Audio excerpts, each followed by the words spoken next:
Maratha, Dhangar, OBC अशा अनेक समाजाच्या आरक्षणाचा प्रश्न राज्यामध्ये सध्या तापलेला आहे आणि या पार्श्वभूमीवर सर्वांना आरक्षणात सामावून घेण्यासाठी शरद पवारांनी एक नामी तोडगा सांगितलाय। आरक्षणाची मर्यादा सध्याच्या 50 वरून 75% करा अशी सूचना शरद पवारांनी केली आहे। यासाठी केंद्र सरकारने पुढाकार घ्यावा, संसदेत विधेयक आणल्यास त्याला आमचा पाठिंबा असेल असं पवारांनी म्हटलंय। मराठ्यांसोबतच इतरांच्या कोणाच्याही आरक्षणाला धक्का न लावता आरक्षण मिळायला हवं अशी भूमिकाही त्यांनी मांडली आहे। दरम्यान पवारांच्या 75%च्या तोडग्यावर मराठा आंदोलक मनोज जरांगे पाटील यांनी मात्र टीका केली। 50% आरक्षण हवं असेल तर पार्लमेंटमध्ये कायदेशीर दुरुस्ती केली पाहिजे। काय हरकत आहे दुरुस्ती करायला? आता 50%पर्यंत आरक्षण आहे, जाऊया 75%पर्यंत। तामिळनाडूमध्ये एकेकाळी 78 होऊ शकतं, तर महाराष्ट्रामध्ये 75 का होऊ शकत नाही? म्हणजे 50 आता आहे, 75 व्हायचं म्हणजे 25 वाढवावं लागेल। 25 वाढवलं तर ज्यांना मिळालं नाही त्यांचा विचार करता येईल, जिथं कमी आहे त्यांचा विचार करता येईल, याच्यात कुठलाही वाद राहणार नाही। दरम्यान शरद पवारांच्या 75% आरक्षणाच्या प्रस्तावावरून आता महायुतीच्या नेत्यांनी मात्र टीका केली आहे। तर आधी मराठा समाजाला ओबीसीतनं आरक्षण द्या, नंतर आरक्षणाची मर्यादा वाढवा अशी मागणी आता मनोज जरांगेंनी केली। बघूया।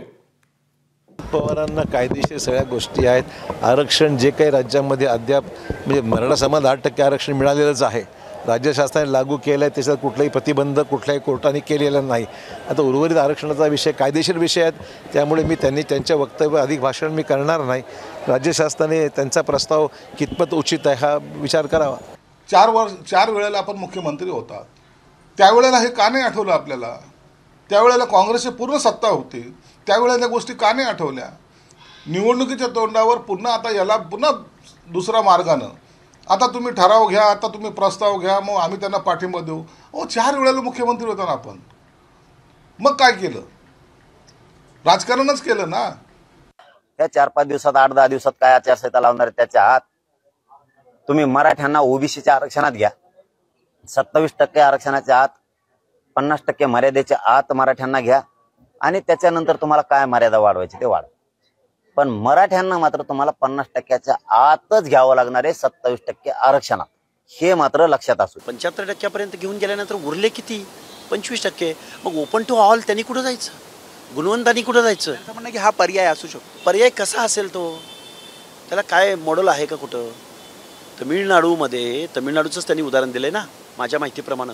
तर तमिळनाडूमध्ये 9व्या परिशिष्टामध्ये जयललितांनी 1993ला समाविष्ट करून घेतलाय त्याचा, आणि तेही 2004ला चॅलेंज झालेलं आहे। त्याच्यावर हे हँगिंग, त्याच्यावर लटकती तलवार आहे। एबीपी माझा, उघडा डोळे बघा नीट।